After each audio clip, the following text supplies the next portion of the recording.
Welcome to the world of global shipping, which transports 80 to 90% of all the goods we use every day.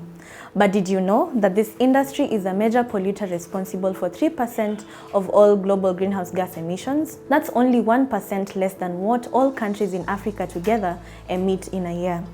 And to understand the impact of pollution from shipping, let's look at the Niger Delta in Nigeria. This region has suffered from severe oil spills for decades. Thousands of oil spills have occurred, releasing millions of barrels of oil into the environment.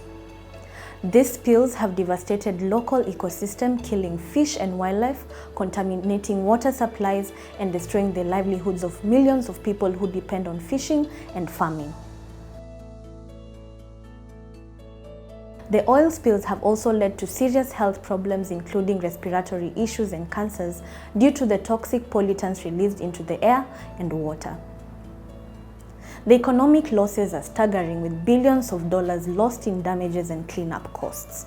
The Niger Delta is a stark example of how pollution can devastate a region, affecting the environment and the people who depend on it.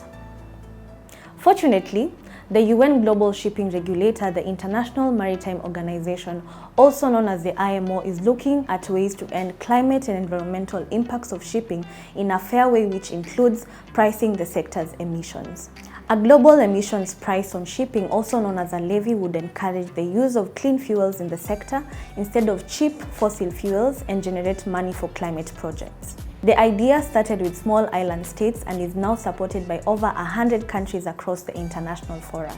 The Pacific Island states and Belize are proposing to the IMO to set this levy at $150 per ton of emissions as a way to help upgrade ships to use cleaner technologies and improve the resilience of supply chain, especially for small island nations and developing countries that cannot afford this transition alone. While some worry that shipping climate action might increase the cost of trade for some countries, experts argue that reducing emissions is far cheaper than the alternative of simply allowing climate change to worsen. Using the levy revenue money wisely can also help protect trade from any volatility of shipping's clean transition. The IMO shipping levy is a key step towards a cleaner, fairer future for global shipping. And as I conclude here, 3 things I need you to remember. 1. There are clever ways how we can clean up dirty shipping today and avoid the risk of environmental disasters caused by the industry like those seen in the Niger Delta. Secondly, by setting a $150 levy on shipping emissions at the IMO, countries can fund clean technologies and climate resilience. And lastly, the levy would also help protect vulnerable countries and promote an equitable transition.